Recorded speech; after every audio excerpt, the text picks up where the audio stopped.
जनता गई रूठ, सपा में पड़ गई फूट। ठीक है। दूसरी बात, बीच में ना बोले, दूसरी बात मैं आपको बताता हूं। इन्होंने कहा कि आमदनी दुगनी, तो इनको ये भी नहीं पता है कि वाकई आमदनी दुगनी हो गई 10 साल में। 76,000 रुपए थी, वो 1.5 लाख क्रॉस हो गई, आमदनी दुगनी हो गई। लेकिन पढ़ने लिखने में इनका कोई दिलचस्पी नहीं है। अब मैं आपको एक बड़ी बात बताता हूं। देखिए रूबिका जी, 27 रुपए शांत करा लीजिए। रूबिका जी प्लीज, ऐसे नहीं हो पाएगा। मैं आपसे क्षमा मांगता हूँ, इनको या तो शांत कराइए। अनुराग जी, मैं ऐसे चर्चा नहीं करूँगा। आपने पूरा अपना वो सुरताल लगाकर गाना गाया, किसी ने बीच में आपको टोका? किसी ने नहीं टोका ना अनुराग जी। मैं बहुत सीरियसली आपसे ये रिक्वेस्ट कर रही हूँ। हाँ ठीक है, अब सुन लिया ना आपके बाय बाय। अब मैं आपको बाय बाय करूँ, इससे अच्छा है कि आप शांत हो जाइए, रुक जाइए। रूबिका करे बाय बाय, अच्छा लगेगा क्या? बाय बाय कर रही है। अब रुकिए ना, मैं मौका दूंगी आपको। गौरव भाटिया, जनता ने बाय बाय कर 10 सेकंड सर, और उसके बाद मैं आगे बढ़ती हूँ। दो और मेहमान है मेरे। लेकिन मुस्लिम लीग से तुलना करना, हिंदू मुस्लिम का मुद्दा लेकर आना, इसीलिए वो ये कह रहे हैं कि पहले और दूसरे फेज में वोटर टर्नआउट ना आना मतलब आप लोगों का भारी नुकसान। 20 सेकंड संक्षिप्त।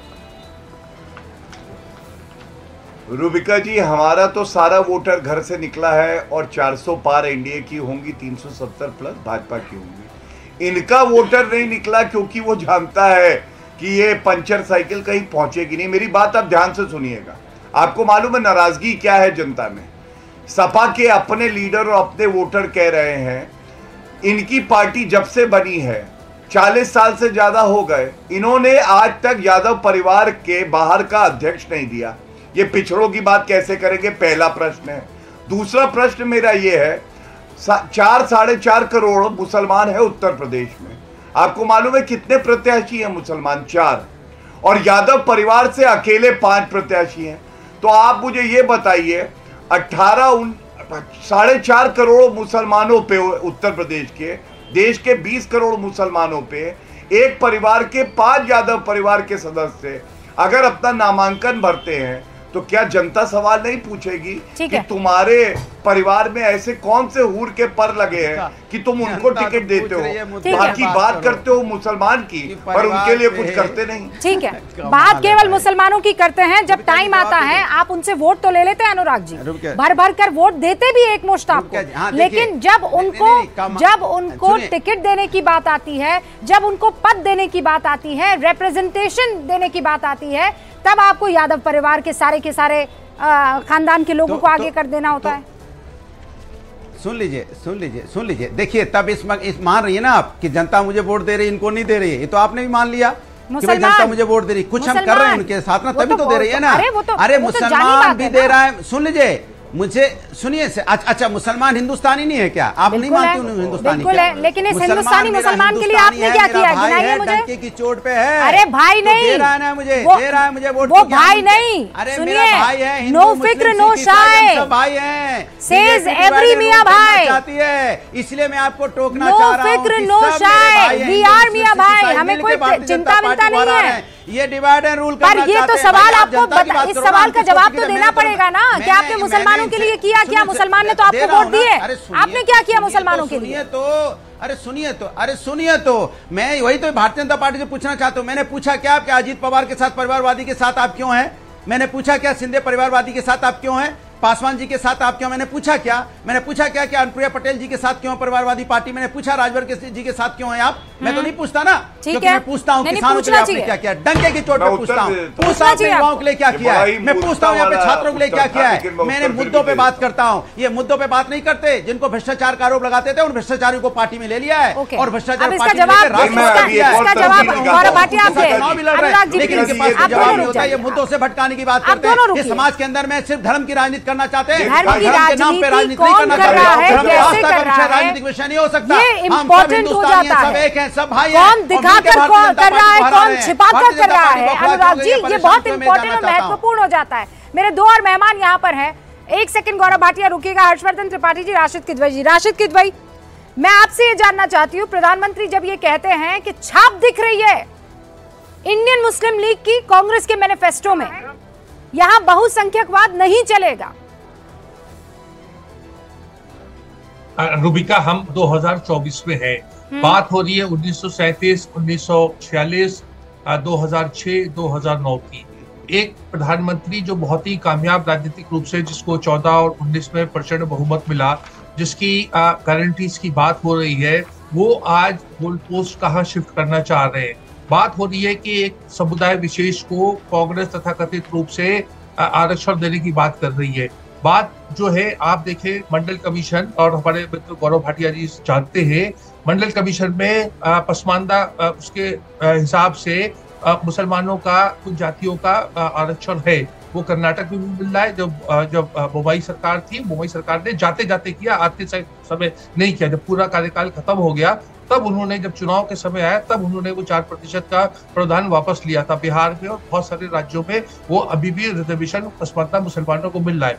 खुद मोदी सरकार, चाहे वो माइनॉरिटीज कमीशन हो, चाहे वो लिंग्विस्टिक माइनॉरिटीज कमीशन हो, चाहे वो हज काउंसिल ऑफ इंडिया हो, चाहे मुसलमानों के लिए स्कॉलरशिप्स हो, तमाम सुविधाएं उनकी, खुद गौरव भाटिया साहब ने 10 बार कहा है, पीआईबी का प्रेस नोट है कि जो पीएम आवास योजना और तमाम योजनाओं में करीब 30% के करीब मुसलमान जो है वो उसके लाभार्थी है। मुसलमान देश के नागरिक है, जीएसटी पे करते हैं, इनकम टैक्स करते हैं।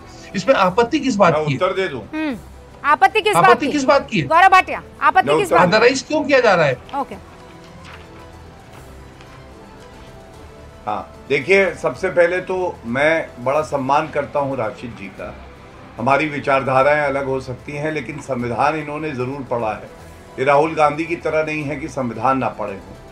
और मैं वरिष्ठ अधिवक्ता हूँ राशिद जी, मैं आपसे बहुत स्पष्टता से एक बात कहता हूँ। अनुच्छेद 14-15 क्या कहता है? Equality before law. और धर्म के आधार पे, जात के आधार पे, लिंग के आधार पे, स्थान के आधार पे आप कोई भेदभाव नहीं कर सकते हैं। तो जब आप आरक्षण देते हैं धर्म के आधार पे, तो आप संविधान का हनन करते हैं, और ये सर्वोच्च न्यायालय ने कहा है। तो इसलिए मुझे आपत्ति है, कांग्रेस का मैनिफेस्टो पूरा गैर संवैधानिक भी है, तालिबानी भी है। क्यों है, मैं आपको बताता हूं। पहले तो बहुसंख्यकवाद नहीं चलेगा, ये कहना अपने आप में नफरत फैलाना है। दूसरी बात, राशिद जी आप मुझे बताइए, कांग्रेस का मैनिफेस्टो कहता है कि जो व्यक्तिगत कानून है, पर्सनल लॉज, उनको और मजबूत किया जाएगा। अब आप मुझे बताइए, ट्रिपल तलाक सुप्रीम कोर्ट ने कहा गैर संवैधानिक है और हमने अपराध बनाया। इसका मतलब कांग्रेस पार्टी और राहुल गांधी ट्रिपल तलाक को वापस लाएंगे, हलाला को ठीक बताएंगे, बहु विवाह को ठीक बताएंगे, जबकि देश का कानून कहता है कि बराबर का अधिकार है एक महिला और एक पुरुष का, तो बहु विवाह क्यों होना चाहिए? ये सुधार जनता मान रही है। और फर्क देखिए, सचर कमेटी की रिपोर्ट आप जानते हैं 2006 में आई, 2006 से 14 तक सरकार थी, लागू नहीं करी। लेकिन नरेंद्र मोदी जी ने अपनी बहनों को, जो मुस्लिम थी, उनकी अस्मिता लौटाई जब ट्रिपल तलाक को अपराध बनाया। तो ये फर्क है सोच का, ये विचारधाराओं की लड़ाई है। राशिद किदवई, उन्होंने पॉइंटेड इन आपके सारे सवालों का जवाब दिया है। मैं चाहती हूँ वहाँ क्या आपत्ति, आप जल्दी से बता दें दर्शकों। जी रूबिका, देश का संविधान में धर्मनिरपेक्ष शब्द है, देश के संविधान में समाजवाद का शब्द है, देश के कानून 10 साल से नरेंद्र मोदी जी की सरकार है। मुस्लिम पर्सनल लॉ को प्रोटेक्ट किया जा रहा है, उसको हटाया नहीं गया, उसको खत्म नहीं किया गया।